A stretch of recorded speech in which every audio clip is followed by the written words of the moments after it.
بسم اللہ الرحمن الرحیم نحمدہ ونصلی ونسلم علی رسولہ الکریم اما بعد۔ معزز ناظرین و سامعین اکرام، السلام علیکم ورحمۃ اللہ وبرکاتہ۔ باب العلم انواریہ ایجوکیشنل سوسائٹی اور جامعہ انواریہ کے زیر اہتمام تصوف کی اہم کتاب ہشت بہشت کا سلسلہ وار درس جاری ہے، اور اس میں افضل الفوائد کی کچھ نشستیں ہم آپ حضرات کی خدمت میں پیش کر چکے ہیں، جو حضرت خواجہ نظام الدین اولیاء رحمۃ اللہ علیہ کے ملفوظات ہیں۔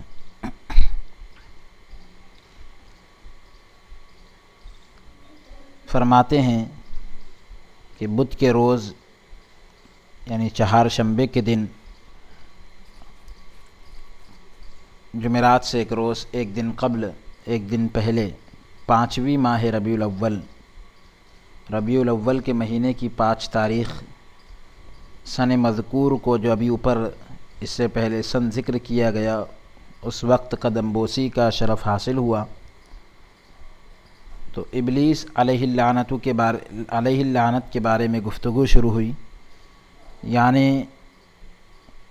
شیطان ملعون کے بارے میں بات چیت چلی۔ تو زبان مبارک سے فرمایا کہ رسول خدا صلی اللہ تعالی علیہ وسلم فرماتے ہیں کہ ابلیس علیہ اللعنت، کہ جس پر خدا کی لعنت ہو، ابلیس نے، شیطان نے 30,000 سال اللہ تعالیٰ کی عبادت کی اور سجدہ کرتا رہا، ایک سجدے کے نہ کرنے سے مردود ہو گیا، اللہ کی بارگاہ سے دھتکار دیا گیا، اور ساری طاعت اس کی رد ہو گئی، ساری جو اس کی طاعت تھی، عبادت تھی، اس کی مردود ہو گئی، اور سارے اعمال زائل ہو گئے، ختم ہو گئے، اور فرشتوں کی صورت سے شیطان کی صورت بنا۔ یہ اس کی حالت ہے جس پر ایک لعنت ہوئی، تو ان لوگوں کی کیا حالت ہوگی جن پر اللہ تعالی ہر روز، ہر دن 3 مرتبہ لعنت کرتا ہے اور فرشتے آمین کہتے ہیں، ان لوگوں کا کیا حال ہوگا۔ بعد ازاں اس کے بعد خواجہ صاحب نے فرمایا کہ یہ گروہ زانیوں کا ہے، کہ جن پر اللہ تعالی ہر دن 3 مرتبہ لعنت کرتا ہے اور فرشتے اس پر آمین کہتے ہیں۔ تو یہ گروہ جو ہے زانیوں کا ہے اور لوتیوں کا ہے، کہ جو بدکاری کرتے ہیں عورتوں اور مردوں سے، تو ان کی حالت پر ہزار افسوس، جو یہ فعل کرتے ہیں، جو یہ کام کرتے ہیں۔ بعد ازاں اس کے بعد خواجہ صاحب نے اس موقع کے مناسب یہ حکایت بیان فرمائی کہ حقائق میں آیا ہے کہ رسول خدا صلی اللہ علیہ وسلم فرماتے ہیں کہ اس وقت تک قیامت نہ آئے گی جب تک کہ آسمان سے بچھوؤں کی بارش نہ ہوگی۔ قیامت اس وقت تک نہیں آئے گی جب تک کہ آسمان سے بچھوؤں کی بارش نہ ہوگی، جو آدمی کو ایک گھڑی میں اس طرح بھسم کر ڈالیں گے، ختم کر دیں گے، جیسے پانی جس طرح نمک کو ختم کر دیتا ہے، یہ بچھو لوگوں کو اس طرح ختم کر دیں گے۔ اور یہ اس وقت ہوگا جب لواطت کی کثرت ہو جائے گی، یعنی آدمی کے ساتھ غلط کام کی نسبت بہت زیادہ ہو جائے گی، تو اس وقت جو ہے آسمانوں سے بچھوؤں کی بارش ہوگی۔ پھر فرمایا کہ رسول اللہ صلی اللہ تعالی علیہ وسلم فرماتے ہیں کہ اگر لوتی، یعنی آدمی کے ساتھ بدفعلی کرنے والا، اپنے تئی خود کو 7 دریا سے بھی دھوئے تو بھی پاک نہیں ہوتا۔ بعد ازاں فرمایا، اس کے بعد کہا کہ ایک دفعہ میں مولانا شمس الدین ترک علیہ الرحمہ کے وعظ میں حاضر تھا، ان کی وعظ کی، نصیحت کی مجلس تھی، میں اس میں موجود تھا۔ تو آپ نے فرمایا کہ رسول اللہ صلی اللہ تعالی علیہ وسلم فرماتے ہیں کہ قیامت کے دن دونوں، یعنی فاعل اور مفعول، کرنے والا اور جس کے ساتھ کیا گیا یہ یکجا اٹھیں گے، ایک ساتھ اٹھیں گے اور کتے کتیا کی طرح جفتی کرتے ہوئے، تعلق قائم کرتے ہوئے لوگوں کو دکھائی دیں گے۔ بعد ازاں فرمایا، اس کے بعد کہا کہ ایک روز کسی آدمی نے ایک بزرگ کو کہا کہ میں 21 میل کا فاصلہ 21 میل کا فاصلہ طے کر کے آیا ہوں، آپ مجھے 7 باتوں کا جواب دے، وہ یہ ہیں۔ 7 باتیں کیا ہے کہ آسمان سے بزرگ آگ سے تیز اور زمہریر سے سرد، زمین سے فراخ یعنی کشادہ، اور پتھر سے سخت، دریا سے زیادہ تونگر، اور یتیم سے بڑھ کر خوار کون سی چیز ہے؟ یعنی یتیم سے بڑھ کر ذلیل کون سی چیز ہے؟ یتیم سے بڑھ کر رسوا اور کون سی چیز ہے؟ اس بزرگ نے فرمایا کہ آسمان سے بڑا بہتان اور جھوٹ ہے۔ آسمان سب سے زیادہ بڑا ہم کو نظر آتا ہے، اس سے بھی زیادہ بڑی اگر کوئی چیز ہے تو وہ کسی پر جھوٹا الزام لگانا ہے اور جھوٹ ہے۔ اور زمین سے فراخ، زمین سے زیادہ کشادہ چیز اگر کوئی ہے تو وہ سچی بات ہے۔ دریا سے بڑھ کر اگر کوئی تونگر یعنی سخی تو کوئی چیز ہے تو وہ داتا کا دل ہے، یعنی سخی آدمی کا دل ہے۔ آگ سے گرم اگر کوئی چیز ہے تو حریص کا دل ہے، لالچی آدمی کا دل ہے۔ اور زمہریر سے زیادہ سرد، زمہریر سے زیادہ ٹھنڈی اگر کوئی چیز ہے تو وہ شخص ہے جو خویش اور اقربا اور دوستوں سے موافقت نہ کرے، یعنی اپنے چاہنے والوں سے، اپنے لوگوں سے اور قریبی رشتہ داروں سے اور دوستوں سے میل جول نہ رکھے، اور آڑے وقت ان کے کام نہ آئے، برے وقت میں جو ہے ان کے کام نہ آئے، تو ایسا آدمی جو ہے زمہریر سے بھی زیادہ سرد ہے۔ اور پتھر سے سخت اگر کوئی ہے تو وہ کافر کا دل ہے، اور یتیم سے بڑھ کر خوار سخنچین ہے، یعنی کہ جب اس کی بات ظاہر ہو جاتی ہے تو وہ شرمندہ ہو جاتا ہے، اور یتیم سے بڑھ کر خوار ہو جاتا ہے، رسوا ہو جاتا ہے۔ اللہ تعالیٰ قرآن مجید میں فرماتا ہے وَاجْتَنِبُوا الرِّجْسَ مِنَ الْأَوْثَانِ وَاجْتَنِبُوا، آگے اللہ تعالیٰ نے ارشاد فرمایا وَاجْتَنِبُوا الرِّجْسَ مِنَ الْأَوْثَانِ وَاجْتَنِبُوا قَوْلَ الزُّورِ، غالباً فَاجْتَنِبُوا الرِّجْسَ مِنَ الْأَوْثَانِ آیا ہے قرآن میں، یعنی بہتان لگانے سے پرہیز کرو اور دور رہو، اس واسطے کہ جب بندہ گناہ کر کے توبہ کرتا ہے تو اللہ تعالیٰ اس بندے کے اعتقاد کو دیکھتا ہے، اس بندے کے اعتقاد کو دیکھتا ہے کہ آیا اس نے توبہ کی ہے یا نہیں۔ اگر فی الواقع حقیقت میں اس نے توبہ کی ہے تو اسے بخش دیتا ہے، مگر بہتان لگانے کو نہیں بخشتا، بہتان لگانے کو اللہ تعالیٰ معاف نہیں کرتا۔ بعد ازاں فرمایا، اس کے بعد کہا کہ خواجہ شبلی علیہ الرحمہ ایک مرتبہ اپنے یاروں کو نصیحت فرما رہے تھے، اپنے چاہنے والوں کو نصیحت کر رہے تھے کہ اے یارو، تمہیں واضح رہے، تمہارے سامنے یہ بات وضاحت کے ساتھ موجود ہے کہ سب سے بڑھ کر گناہ بہتان ہے، اس واسطے کہ اللہ تعالیٰ نے بہتان کو کفر کے برابر فرمایا ہے۔ بعد ازاں اس کے بعد بیہودہ گوئی کے بارے میں گفتگو شروع ہوئی، بات چیت چلی تو زبان مبارک سے فرمایا کہ میں نے آثار اولیاء میں لکھا دیکھا ہے کہ ایک بزرگ نے فرمایا کہ میں ربیع بن ہاشم رحمۃ اللہ علیہ کے ہمراہ ان کے ساتھ 20 سال رہا، اس عرصے میں 20 سال کے درمیان اس عرصے میں آپ سے سوائے 2 باتوں کے کچھ نہ سنا، 20 سال کے عرصے میں آپ سے 2 باتوں کے سوا اور کچھ نہ سنا۔ وہ یہ کہ ایک روز مجھے پوچھا کہ آیا تیرا باپ زندہ ہے، اور دوسرے روز پوچھا کہ تمہارے گاؤں سے مسجد کا فاصلہ کتنا ہے۔ ایک بات یہ پوچھی کہ آپ کے والد زندہ ہے، دوسری بات یہ پوچھی کہ تمہارے گاؤں سے مسجد کا فاصلہ کتنا ہے، یعنی مسجد کتنی دور ہے۔ یہ دو باتیں کہہ کے زبان کو اس قدر دانتوں تلے دبایا،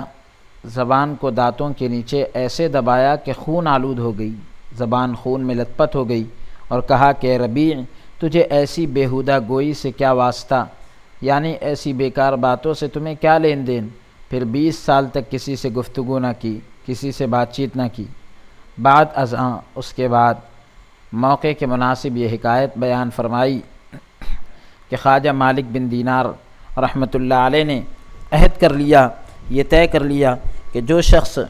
یاروں میں سے بیہودہ گوئی کرے، ان کے ساتھیوں میں سے، دوستوں میں سے بیہودہ بات کرے، وہ درویش کو آدھا دینار بطور جرمانہ دے، کسی فقیر کو آدھا دینار یعنی سونے کا سکہ بطور جرمانہ کے دے، آدھا سکہ۔ جب دیکھا کہ اس کے متحمل ہو گئے ہیں، یعنی اس بات کو برداشت کر سکتے ہیں، تو 1 دینار کر دیا۔ آدھا دینار دے سکتے ہیں تو اب 1 دینار کر دیا۔ پھر بیہودہ گوئی بالکل ترک کر دی، چھوڑ دی۔ بعد ازاں اس کے بعد اسی موقع کے مناسب یہ حکایت بیان فرمائی کہ خواجہ حسان ابن ابی سفیان رحمۃ اللہ علیہ کسی کوچے سے گزر رہے تھے۔ ابھی اوپر جو بات گزری کہ متحمل ہو گئے، یعنی جب اس کو برداشت کرنے والے ہو گئے، تو یہ بھی ہو سکتا ہے کہ جب اس کے عادی بن گئے اور اس کو برداشت کرنے کی صلاحیت ان کے اندر آ گئی، تو پھر اب 1 دینار کر دیا، اور پھر دھیرے دھیرے جو ہے بیہودہ گوئی کو ہی چھوڑ دیا۔ پھر اس کے بعد حکایت یہ بیان فرمائی کہ خواجہ حسان ابن ابی سفیان رحمۃ اللہ علیہ کسی کوچے سے، کسی گلی سے گزر رہے تھے، تو ایک بلند محل دیکھ کر، ایک اونچا محل دیکھ کر پوچھا کہ یہ کس نے بنایا ہے؟ پھر دل میں سوچا کہ حسان، تجھے اس سے کیا واسطہ، تمہیں اس سے کیا لین دین؟ اس بیہودگی کے سبب، یعنی اس طرح کی بات کی وجہ سے 1 سال تک کسی سے بات نہ کی۔ بعد ازاں اس کے بعد توبہ کے بارے میں گفتگو شروع ہوئی، بات چیت چلی، تو زبان مبارک سے فرمایا کہ توبہ قبول ہونے کی یہ علامت ہے کہ اگر تائب مٹی کو ہاتھ لگائے تو سونا ہو جائے، توبہ کرنے والا اگر مٹی کو ہاتھ لگا دے تو مٹی جو ہے سونا بن جائے۔ اب اس کے بعد کہ خواجہ ابراہیم ادہم رحمۃ اللہ علیہ کا مقام بتلا رہے ہیں۔ اس موقع کے مناسب یہ حکایت بیان فرمائی حضرت خواجہ نظام الدین اولیاء رحمۃ اللہ علیہ نے کہ ایک مرتبہ سلطان ابراہیم ادہم کا لکڑیوں کا گٹھا بازار میں رکھا ہوا تھا۔ حضرت ابراہیم ادہم رحمۃ اللہ علیہ کی جو ہے لکڑیوں کا ایک گٹھا بازار میں رکھا ہوا تھا، تو ایک آشنا نے دیکھ کر، کسی جاننے پہچاننے والے نے دیکھ کر طعن کی، جو ہے اس نے طعنہ مارا کہ صاحب جو کام آپ کرتے ہیں ایسا کسی نے کیا ہے؟ یعنی بلخ کا ملک چھوڑ کر ایندھن بیچتے ہو، مقام بلخ جو ہے وہاں کا جو ہے ملک چھوڑ کر تم یہ لکڑیاں وغیرہ بیچتے ہو، تو ملک چھوڑنے سے آپ میں کون سی زیادتی ہوگی؟ یعنی آپ اپنا ملک چھوڑ کر یہاں آئے ہو تو کون سا اضافہ ہوگا؟ یہ سنتے ہی آپ نے اس گٹھے پر ہاتھ رکھا اور فرمایا کہ دیکھ۔ جب اس نے نگاہ کی تو کیا دیکھتا ہے کہ سارا ایندھن سونا بن گیا، جتنی لکڑیاں تھیں وہ سونے کی بن گئی۔ فرمایا کہ بلخ کی حکومت چھوڑنے پر سب سے ادنا بات، سب سے کمتر بات جو مجھے حاصل ہوئی یہ ہے، بلخ کی حکومت اور بلخ کی جو سلطنت میں نے چھوڑی ہے، تو سب سے ادنا فائدہ یہ ہوا کہ جب میں جس چیز پر نگاہ ڈالتا ہوں، توجہ کرتا ہوں، تو وہ سونا بن جاتی ہے۔ تو اعلیٰ چیز کا مقام کیا ہوگا آپ خود اندازہ کر سکتے ہیں۔ بعد ازاں اس کے بعد انہی معنوں کے مناسب یہ حکایت بیان فرمائی کہ ایک مرتبہ خواجہ ابراہیم ادہم رحمۃ اللہ علیہ دجلہ کے کنارے بیٹھے، دریائے دجلہ کے کنارے بیٹھے خرقہ سی رہے تھے، اپنا پھٹا پرانا لباس جو ہے وہ سی رہے تھے، تو ایک شخص نے جو ہے پاس سے گزرا اور طعن کی، یعنی طعنہ مارا کہ بلخ کی حکومت چھوڑ کر تیرے ہاتھ کیا آیا؟ یعنی ہو سکتا ہے کہ آپ کو بلخ کی بادشاہی ملی ہو، آپ اس کو ٹھکرا کے یہاں آئے ہو، تو آپ کو کیا ملا؟ تو خواجہ صاحب نے، خواجہ ابراہیم ادھم رحمۃ اللہ علیہ نے اسی وقت جو ہے سوئی دجلہ میں پھینک دی اور اشارہ کیا، تو تمام مچھلیاں منہ میں سنہری سوئیاں لیے نمودار ہوئی، یعنی سونے کی سوئیاں لے کر تمام مچھلیاں اوپر آ گئی۔ خواجہ صاحب نے فرمایا کہ میری سوئی لاؤ۔ پیچھے سے ایک اور مچھلی نے سر نکالا اور وہی سوئی آپ کو لا کر دے دی اور دریا میں چلی گئی، جو آپ کی سوئی گری تھی وہی سوئی لا کر دے دی۔ خواجہ صاحب نے فرمایا کہ دیکھ، بلخ کی حکومت چھوڑنے پر یہ سب سے ادنا درجہ مجھے حاصل ہوا ہے۔ بعد ازاں اس کے بعد یہ حکایت بیان فرمائی کہ ایک مرتبہ خواجہ ابراہیم ادھم رحمۃ اللہ علیہ نے ایک کنویں میں ڈول ڈالا،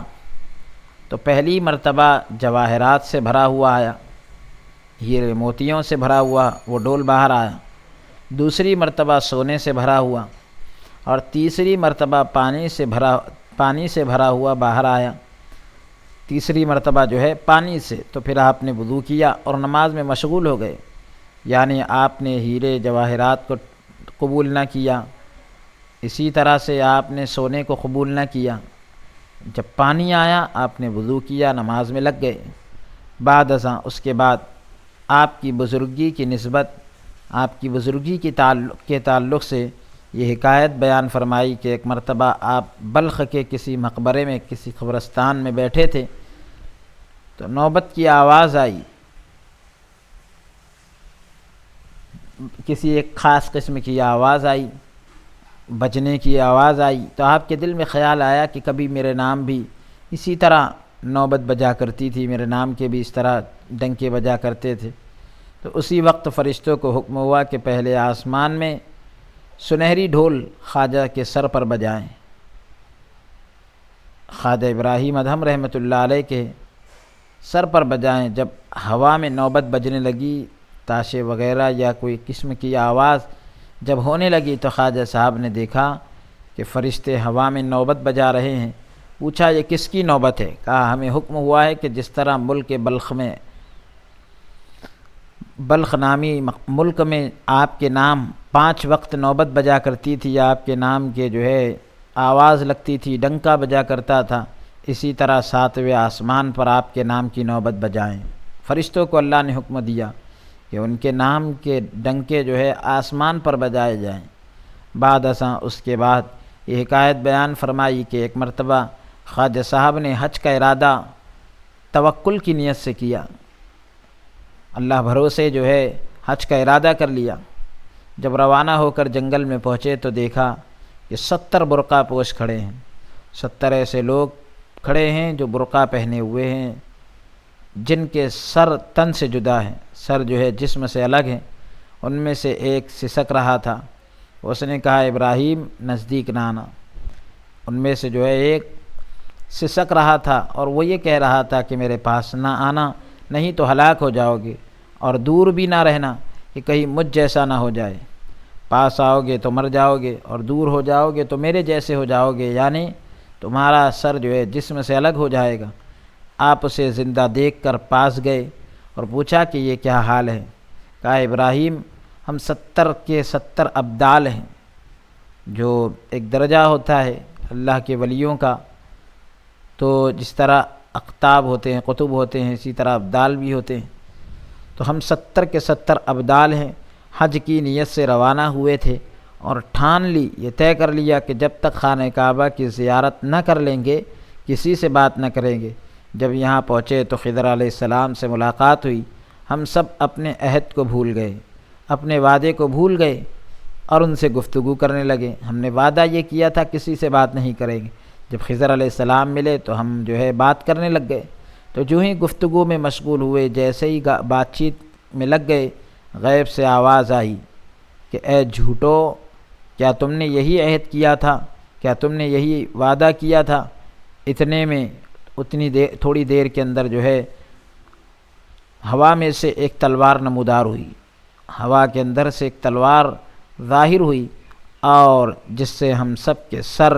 تن سے جدا ہو گئے، سر جو ہے جسم سے الگ ہو گئے، اور مجھ میں جو کوئی دم باقی تھا سو اس لیے تھا، میرے اندر جو دم باقی تھا وہ اس وجہ سے تھا کہ تجھے کہہ دوں کہ جس نے اس راہ میں قدم رکھا، اس راستے میں قدم رکھا، پہلے اس نے جان دی۔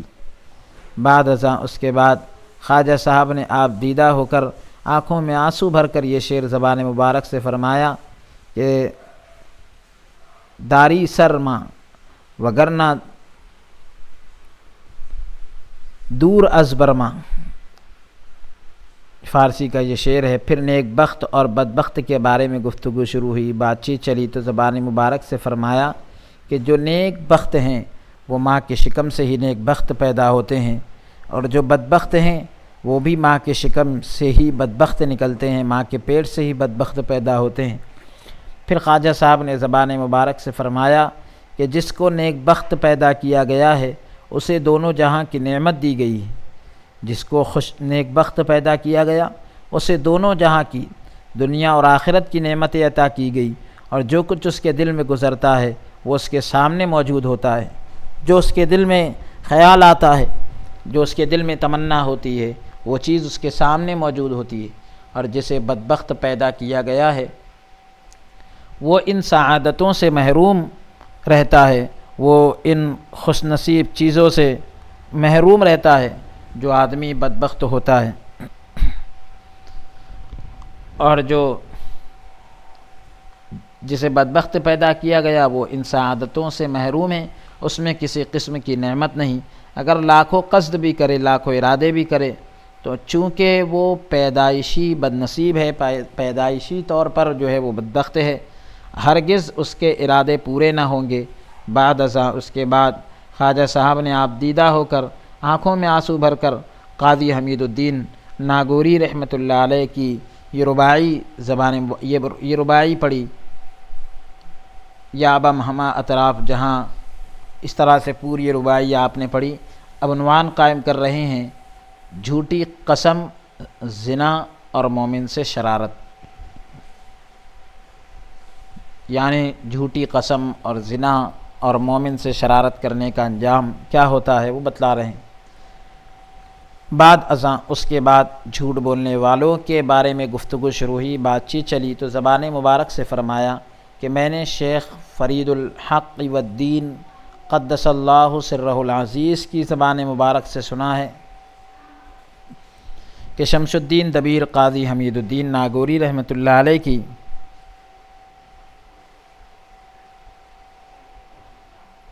لوائح شیخ کبیر کے روبرو پڑھ رہے تھے غالباً، یعنی ان کی تختیاں جو ہے اور ان کی تحریر وغیرہ، تو وہ جو ہے شیخ کبیر کے روبرو جو ہے شمس دبیر پڑھ رہے تھے قاضی حمید الدین ناگوری رحمۃ اللہ علیہ کی۔ تو شیخ صاحب نے فرمایا، شیخ کبیر رحمۃ اللہ علیہ نے فرمایا کہ رسول اللہ صلی اللہ تعالیٰ علیہ وسلم فرماتے ہیں کہ اللہ تعالیٰ کے نزدیک اللہ تعالیٰ نے ایسا فرشتہ پیدا کیا ہے جس کا سر عرش کے نیچے ہے اور پاؤں ساتوں زمین کے تلے۔ اللہ تعالیٰ نے ایک ایسا فرشتہ پیدا کیا جس کا سر جو ہے عرش کے نیچے ہے اور پاؤں جو ہے ساتوں زمین کے نیچے ہیں، اور اللہ تعالیٰ کو پاکیزگی سے یاد کرتا ہے، اسے ندا کرتے ہیں اللہ کو، اور وہی بھیجتے ہیں، یعنی یہ پیغام پہنچاتے ہیں اللہ تعالیٰ کی طرف سے یہ پیغام آتا ہے کہ اے میرے فرشتے، میری بزرگی اور بزرگواری کی خبر اس شخص کو کیا ہے جو میری جھوٹی قسم کھاتا ہے۔ اللہ تعالیٰ نے ایک ایسا فرشتہ پیدا کیا جس کا سر عرش کے نیچے اور پاؤں ساتویں زمین کے نیچے ہے، اور اللہ تعالیٰ کو پاکیزگی سے یاد کرتا ہے، تو اسے جو ہے ندا کرتے ہیں اور وہی بھیجتے ہیں کہ اے میرے فرشتے، یعنی اس فرشتے کی طرف وہی آتی ہے کہ اے میرے فرشتے، میری بزرگی اور بزرگواری کی خبر اس شخص کو کیا ہے جو میری جھوٹی قسم کھاتا ہے۔ تو بعد ازاں فرمایا، اس کے بعد کہا کہ اللہ تعالیٰ کی کتاب سے جس سورت کی قسم کھاتا ہے ہر حرف کے بدلے اتنی بدیاں اس کے نامہ اعمال میں لکھی جاتی ہیں۔ اگر کوئی جھوٹا آدمی اللہ کے کلام کی کسی صورت کی قسم کھاتا ہے تو ہر حرف کے بدلے اتنی برائیاں اس کے نامہ اعمال میں لکھی جاتی ہیں۔ بعد ازاں فرمایا، اس کے بعد کہا کہ ایک مرتبہ ایک بزرگ نے شیطان سے پوچھا کہ تیرے نزدیک کون سا کام سب سے اچھا ہے؟ تو اس نے کہا، میں 3 کاموں کو بہت عزیز سمجھتا ہوں، اچھا سمجھتا ہوں۔ اول جھوٹی قسم کھانا، پہلی بات ہے جھوٹی قسم کھانا، اور دوسرے زنا کرنا، اور تیسرے مومن سے شرارت کرنا، نعوذ باللہ منہا۔ ہم اللہ تبارک و تعالیٰ کی ان کاموں سے پناہ طلب کرتے ہیں۔ بعد ازاں فرمایا، اس کے بعد کہا کہ رسول اللہ صلی اللہ تعالیٰ علیہ وسلم نے فرمایا کہ معراج کی رات دوزخ میں ایسے لوگ بھی دیکھیں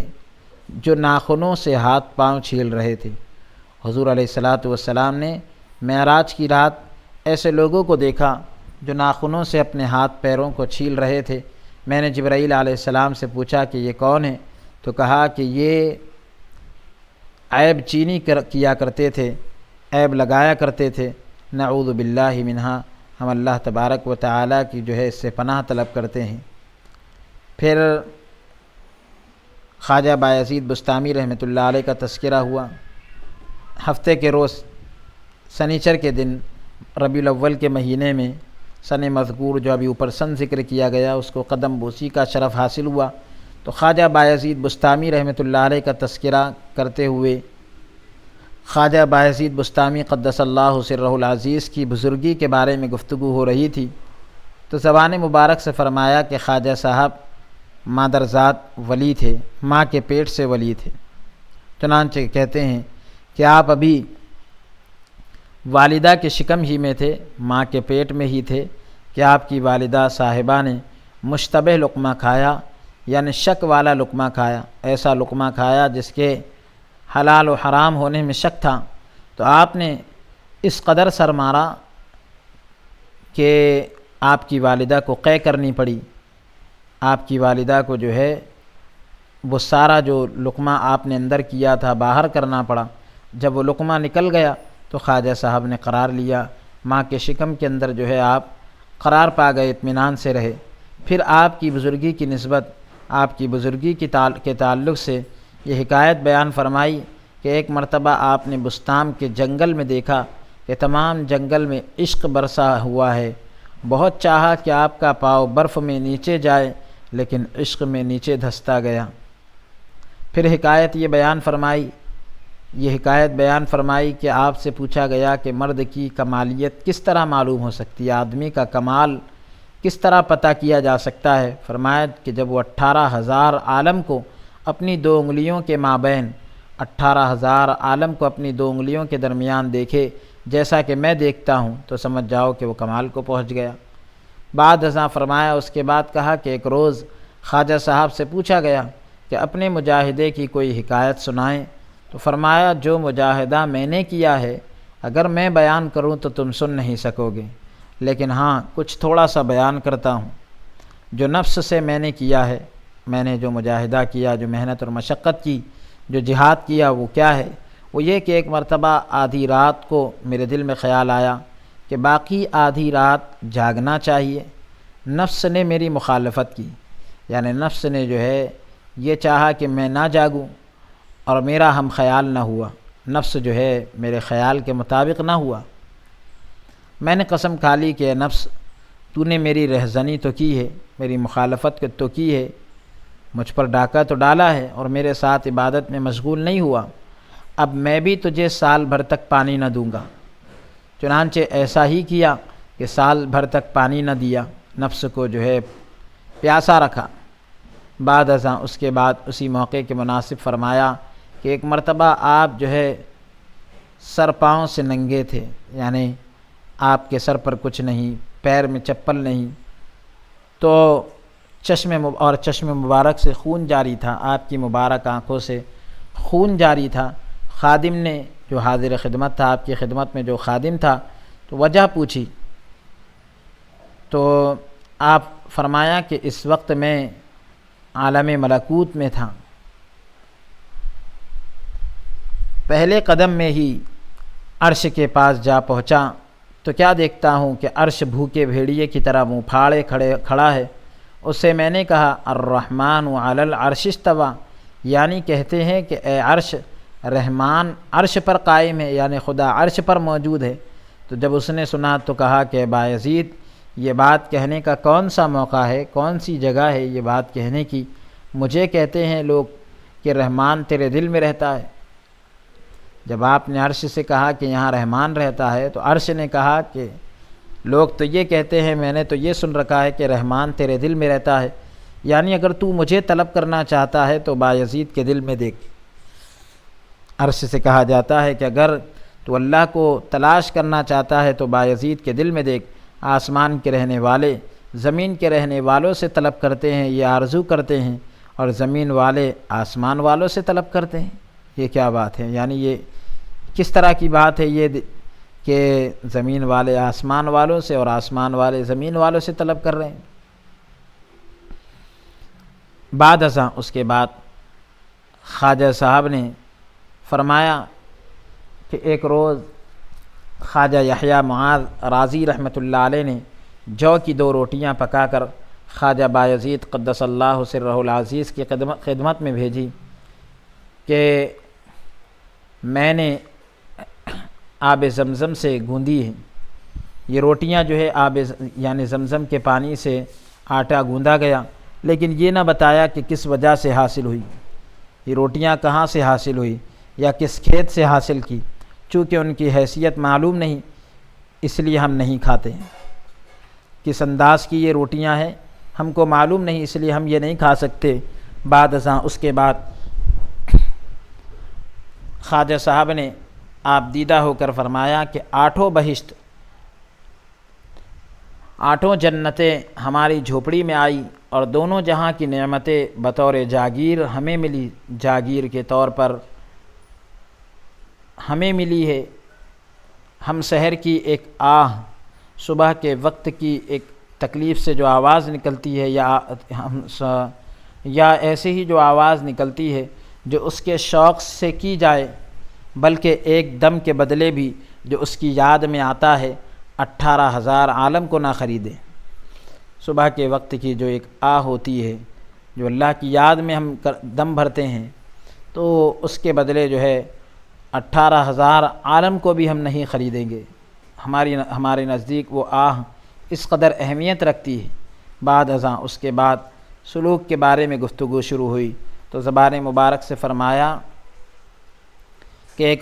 ایک دن شیخ الاسلام فرید الحق والدین قدس اللہ سرہ العزیز سجدے میں یہ فرما رہے تھے کہ اگر قیامت کے دن مجھے تو دوزخ میں بھیجے گا تو تیرے شوق کی وجہ سے اس قدر فریاد کروں گا، اتنی درخواست کروں گا، اس قدر درخواست کروں گا کہ میرے نالہ و فریاد سے، میرے درخواست کرنے سے اور میرے گڑ گڑانے سے اہل دوزخ والے اپنے عذاب کو فراموش کر دیں گے،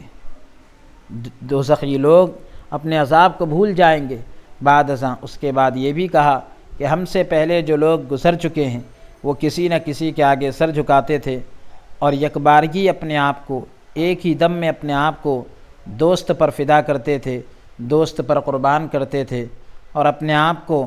اپنے واسطے نہیں چاہتے تھے، خود کو بھی اپنے لیے نہیں چاہتے تھے۔ پھر غلبات شوق کی وجہ سے، شوق کے غلبے کی وجہ سے فرمایا کہ اگر دوست کی صفت کا ذرہ بھر، دوست کی جو خوبی ہوتی ہے، کوالٹی ہوتی ہے، اس کا ذرہ بھر جنگل میں آ پڑے تو تمام آسمان اور زمینیں درہم برہم ہو جائیں۔ بعد ازاں اس کے بعد اسی موقع کے مناسب فرمایا کہ ایک دن خواجہ بایزید بستامی علیہ الرحمہ مناجات میں اللہ تعالیٰ سے راز و نیاز کی جب باتیں کر رہے تھے، اس وقت جو ہے بارگاہ الہی میں عرض کر رہے تھے کہ اے پروردگار، اگر تو مجھ سے 70 سال کی نیکیاں پوچھے گا تو میں 70,000 سال کی پوچھوں گا،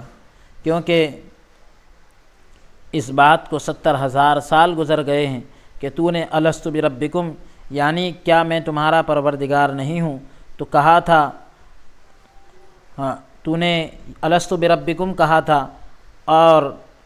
بلا کے کہنے سے تمام مخلوقات کو شعور میں لایا تھا، ہوش میں لایا تھا، یعنی لوگوں نے جو ہے اس وقت جو ہے بہت سے لوگوں نے کہا تھا بلا شہیدنا، کیوں نہیں ہم اس بات پر گواہ ہے۔ تو بعد ازاں اس کے بعد خواجہ صاحب نے فرمایا کہ آسمان اور زمین میں جو شور ہے سب الست کے شوق میں ہے، یعنی اسی کے شوق میں تو نے کہا تھا کہ کیا میں تمہارا رب نہیں ہوں، تو اسی کے شوق سے ہے جو زمین اور آسمان میں شور ہے، سب اسی کی وجہ سے ہے۔ بعد ازاں اس کے بعد خواجہ صاحب نے زبان مبارک سے فرمایا کہ میں نے شیخ الاسلام فرید الحق والدین قدس اللہ سرہ العزیز کی زبان مبارک سے سنا ہے کہ قاضی حمید الدین ناگوری رحمۃ اللہ علیہ کے سوانے میں لکھا ہے، آپ کی زندگی کی حالات میں لکھا ہے کہ انسان کے تمام اعضاء کی سرشت، تمام اعضاء کی بناوٹ عشق سے کی گئی ہے، اس لیے جو عاشقوں اور محبوں میں، محبت کرنے والوں میں ولولہ ہے، جو جوش ہے، وہ ازل سے ابد تک رہے گا، شروع سے لے کر اخیر تک رہے گا، اور وہ ہر وقت ارینی انظر الیک ہی کہتے رہتے ہیں، یعنی ہم تجھے دیکھنا چاہتے ہیں، تیرا دیدار کرنا چاہتے ہیں۔ اس کے بعد امت محمد الرسول اللہ صلی اللہ علیہ وسلم کی فضیلت کے بارے میں بات چیت شروع ہوئی۔ حضور علیہ الصلاۃ والسلام کی امت کی فضیلت کے بارے میں بات چیت چلی۔ بعد ازاں اس کے بعد یعنی زبان مبارک سے فرمایا کہ جب موسیٰ علیہ السلام اور نور تجلی کی دولت سے،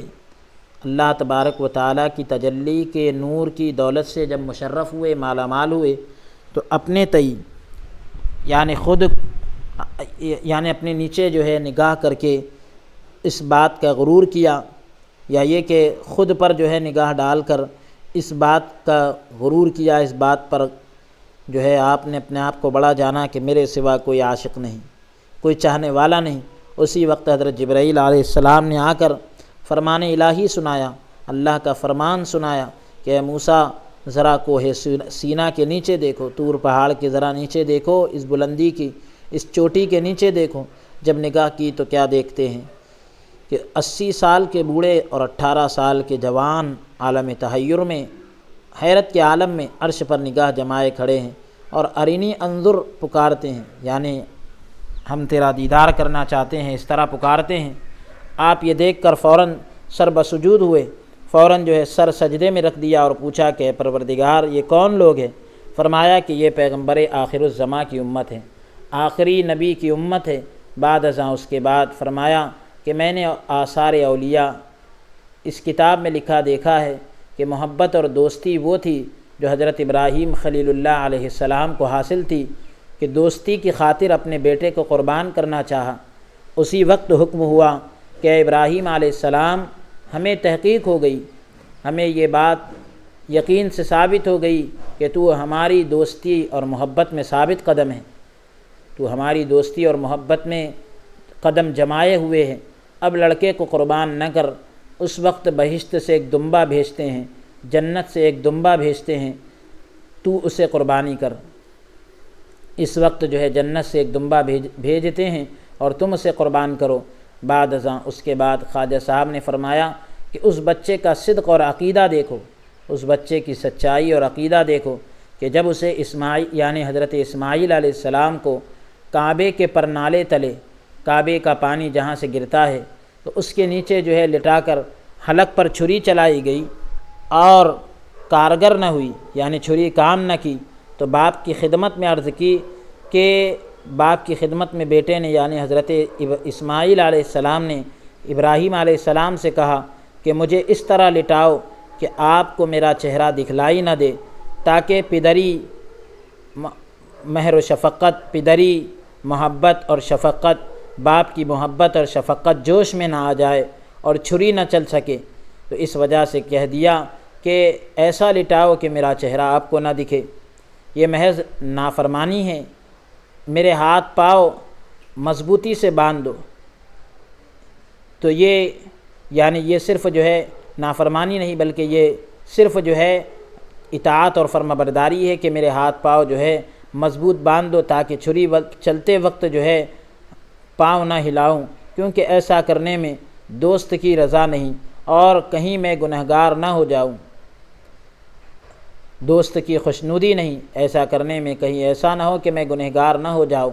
بعد ازاں اس کے بعد خواجہ جنید بغدادی قدس اللہ سرہ العزیز کی وفات کے بارے میں، ان کے انتقال کے بارے میں گفتگو شروع ہوئی، بات چیت چلی، تو زبان مبارک سے فرمایا کہ جب خواجہ جنید بغدادی رحمۃ اللہ علیہ کا آخری وقت آ پہنچا تو وضو کر کے سجدہ کیا اور روئے۔ لوگوں نے پوچھا، رونے کی وجہ پوچھی، سید طریقت یعنی طریقت کے سردار، آپ نے اس قدر طاعت و عبادت کی، آپ نے اللہ کی اتنی عبادت کی، پھر یہ رونے کا مقام کون سا ہے؟ آپ کیوں رو رہے ہوں؟ فرمایا میرے لیے اس گھڑی سے بڑھ کر اور کوئی احتیاج کا وقت نہیں، ضرورت کا وقت نہیں۔ پھر قرآن شریف پڑھنا شروع کیا تو ایک نے پوچھا کہ آپ اس وقت قرآن شریف پڑھتے ہیں؟ فرمایا کہ میرے لیے اس سے بڑھ کر اور کیا ہوگا، میرے لیے اس سے بڑھ کر اور کیا ہوگا، کیونکہ میں دیکھتا ہوں کہ ابھی میری عمر کا صحیفہ لپیٹ لیا جائے گا، میری عمر کا جو دفتر ہے وہ لپیٹ لیا جائے گا، اور میری 70 سالہ طاعت و عبادت ہوا میں بال سے لٹکی ہوئی دکھائی دے رہی، میری 70 سال کی عبادت جو ہے ہوا کے اندر بال سے لٹکی ہوئی دکھائی دے رہی ہے، یعنی اتنی کمزور نظر آ رہی ہے، جسے ہوا ہلا رہی ہے۔ ایک طرف پل صراط ہے اور ایک طرف ملک الموت ہے، یعنی ایک طرف باریک پل ہے تو دوسری طرف موت کا فرشتہ ہے، اور قاضی جو ہے وہ بھی ہے، اور سامنے راہ ہے۔ مجھے معلوم نہیں کہ مجھے کس راہ سے لے جایا جائے گا، کس راستے سے لے جایا جائے گا۔ بعد ازاں اس کے بعد جب قرآن شریف ختم کیا تو سورہ بقرہ کی 70 آیتیں اور پڑھی۔ جب وقت بالکل قریب آ پہنچا تو حاضرین نے عرض کی کہ اللہ کہیں۔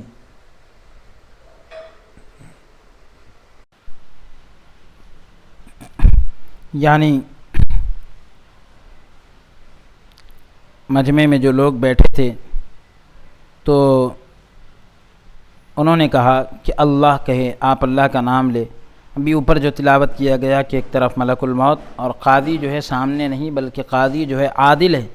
اور سامنے راستہ ہے، تو یہ لفظ جو ہے تلاوت کیا گیا۔ مجھے معلوم نہیں کہ کس راہ سے کس راستے سے لے جایا جائے گا۔ اس کے بعد قرآن شریف ختم کیا تو سورہ بقرہ کی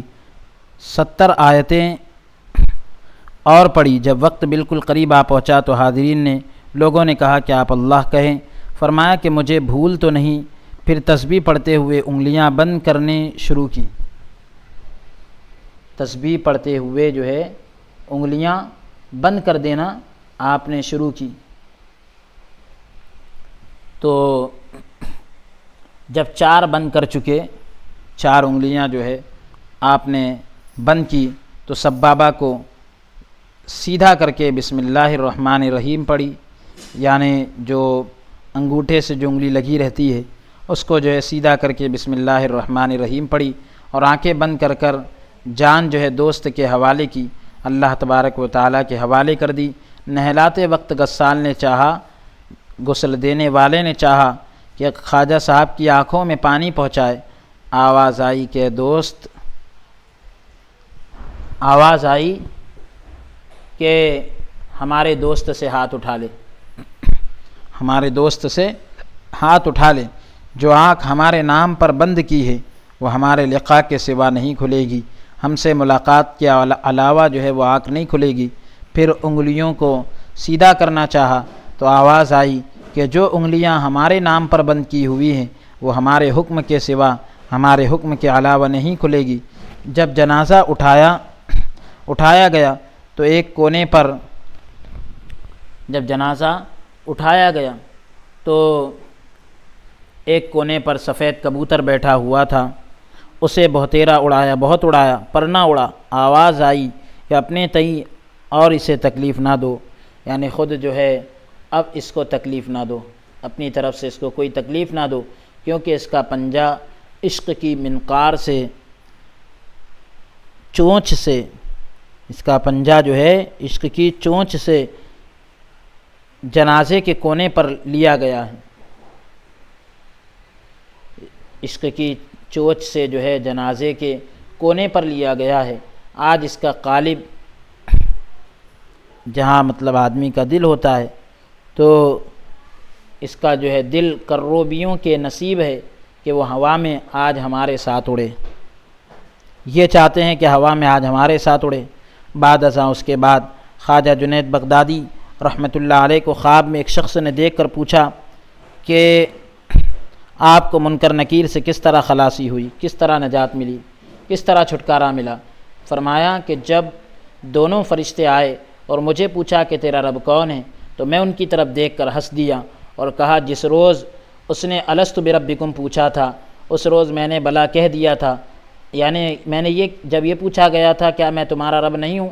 تو اس وقت میں نے کہہ دیا تھا کیوں نہیں، تو اب تم پوچھنے آئے ہو کہ تمہارا خدا کون ہے؟ جس نے بادشاہ کو جواب دیا ہو کیا وہ غلام سے جھجکتا ہے، کیا وہ غلام سے گھبراتا ہے؟ آج بھی اسی کی زبان سے جواب دیتا ہوں۔ یہ سن کر چلے گئے اور کہا کہ ابھی یہ عاشق محبت کے نشے میں ہیں۔ بعد ازاں اس کے بعد امام احمد بن حنبل رحمۃ اللہ علیہ کی وفات کے بارے میں زبان مبارک سے فرمایا کہ آپ کو 20 سال تک کسی نے ہنستے نہ دیکھا۔ حضرت امام احمد بن حنبل رحمۃ اللہ علیہ کو کسی نے 20 سال تک ہنستے نہ دیکھا۔ جب موت کا وقت آیا تو آپ ہنسے، موت کے وقت آپ مسکرا دیے۔ خادم نے وجہ پوچھی تو فرمایا کہ شیطان پاس کھڑا ہے اور مرغ بسمل کی طرح تڑپ رہا ہے، یعنی جس پر اللہ اکبر کا نام لے کر جسے ذبح کر دیا جاتا ہے تو وہ کس طرح جو ہے تڑپتا ہے، اسی طرح جو ہے شیطان بھی جو ہے پاس میں کھڑا ہے اور تڑپ رہا ہے، اور افسوس کر کے کہتا ہے کہ امام احمد بن حنبل تو بڑی عمدگی سے میرے ہاتھ سے ایمان بچا کر لے چلا ہے، بہت اچھے طریقے سے تم جو ہے میرے ہاتھ سے ایمان بچا کر لے جا رہے ہو، میں اس خوشی کے مارے ہنستا ہوں کہ الحمدللہ ایمان تو سلامت لے چلا ہوں، اللہ کا شکر ہے کہ ایمان سلامت لے کر جا رہا ہوں، اس سے بڑھ کر خوشی کی اور کیا بات ہوگی۔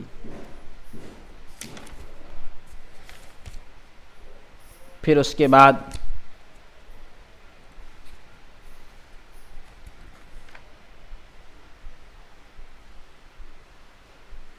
بارہ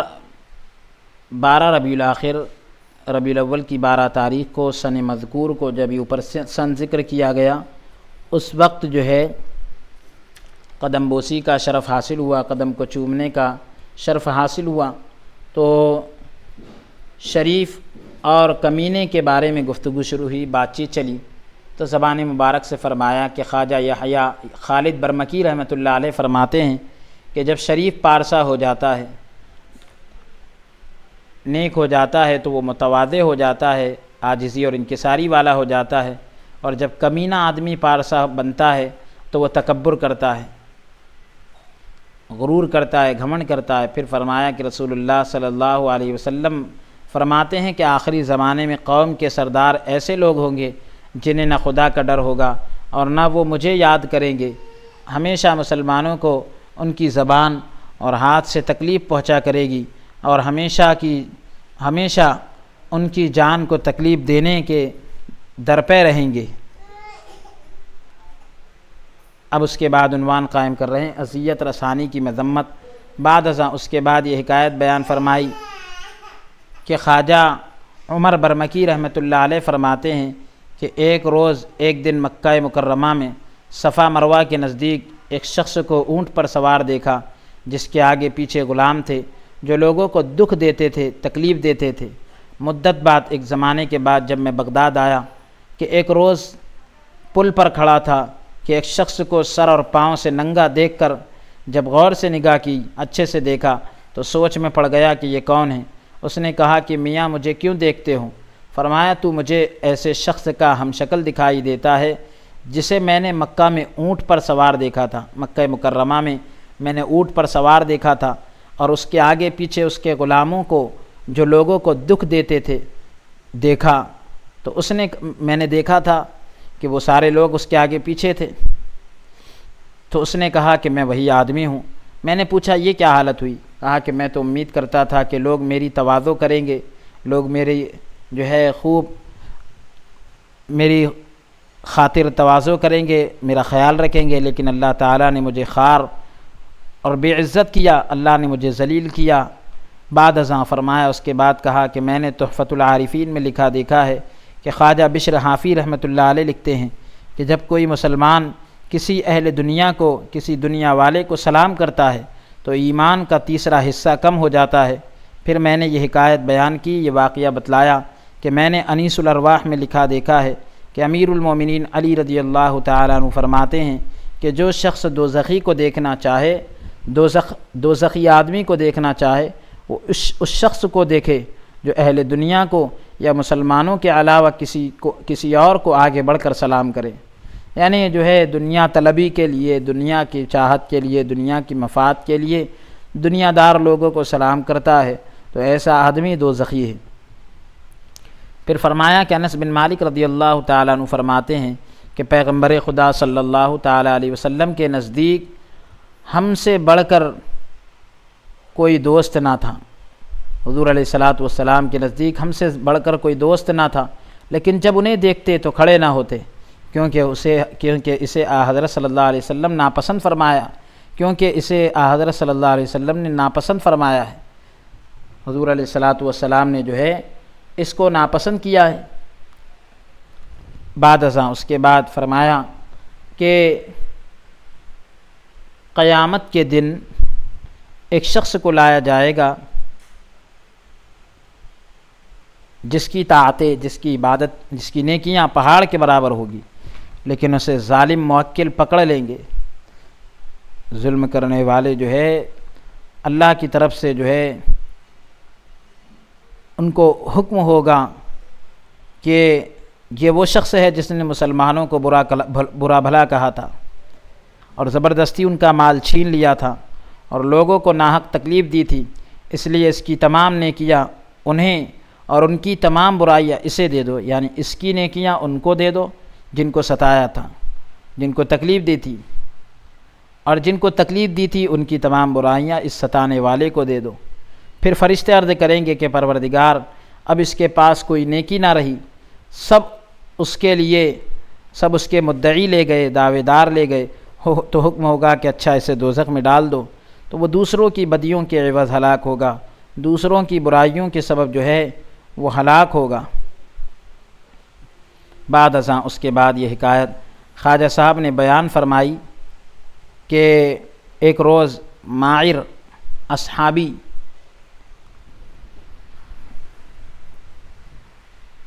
یعنی ماعر نامی غالباً ایک صحابی تھے، تو انہوں نے حضرت رسول کریم صلی اللہ تعالیٰ علیہ وسلم کی خدمت میں عرض کی کہ یا رسول اللہ صلی اللہ تعالیٰ علیہ وسلم میں نے یہ گناہ کیا ہے۔ غالباً ان کا نام ماعر اسلمی تھا، تو انہوں نے یہ کہا کہ میں نے جو ہے یہ گناہ کیا، آپ صلی اللہ تعالیٰ علیہ وسلم نے مجھے، یعنی اس نے کہا کہ یا رسول اللہ آپ مجھے اس گناہ سے پاک کرے، میں گناہ کا مرتکب ہوا ہوں، میں نے یہ گناہ کیا ہوں۔ تو 2-3 مرتبہ اس نے ایسا ہی عرض کیا، ایسا ہی کہا، تو فرمایا کہ گڑھا کھود کر اسے سنسار کر دو، یعنی اس نے جو ہے بدکاری کی تھی، تو حضور نے فرمایا کہ گڈھا کر کے جو ہے گڑھا کھود کر جو ہے اسے جو ہے پتھر اس میں گاڑ دو آدھا، اور پھر جو ہے اس کو ہلاک کر دو پتھر مار کر۔ تو اسے سنسار کیا گیا، پتھر مارا گیا، اور ایک روایت کے مطابق اسے ہلاک کیا گیا۔ بعد ازاں اس کے بعد خواجہ صاحب نے زبان مبارک سے فرمایا کہ جو شخص گناہ کرے اور یہ چاہے کہ گئی ہوئی عقل پھر واپس آئے تو یہ ہرگز نہیں ہو سکتا۔ بعد ازاں اس کے بعد منافق اور مومن کے بارے میں گفتگو شروع ہوئی، تو زبان مبارک سے فرمایا کہ مومن کا دل ایک گھڑی میں 70 مرتبہ پھرتا ہے، لیکن منافق کا دل ایک ہی حالت پر رہتا ہے۔ مومن کا دل ایک گھڑی کے اندر 70 مرتبہ جو ہے گردش کرتا ہے، اور منافق کا دل ایک ہی حالت پر رہتا ہے۔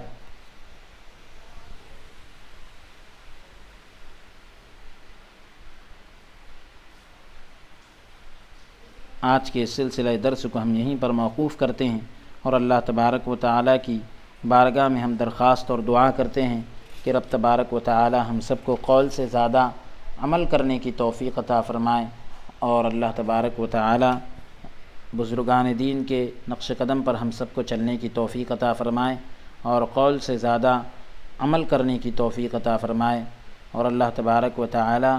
ہم سب کے قلوب کو جو ہے پاکیزہ فرمائے، اور ہمارے ظاہر اور باطن کو اللہ رب العزت پاک اور صاف فرمائے۔ اور بزرگان دین کے اللہ تبارک و تعالی ملفوظات کے طفیل اللہ تبارک و تعالی ہم سب کے باطن کی اصلاح فرمائے، اور جو کچھ کہا گیا، سنا گیا، پڑھا گیا، اس پر مجھے آپ کو عمل کرنے کی توفیق عطا فرمائے، آمین۔ وصلی اللہ تعالی وسلم علی خیر خلقہ ونور عرشہ سیدنا و نبینا محمد وعلی آلہ واصحابہ اجمعین برحمتک یا ارحم الراحمین والحمد للہ رب العالمین۔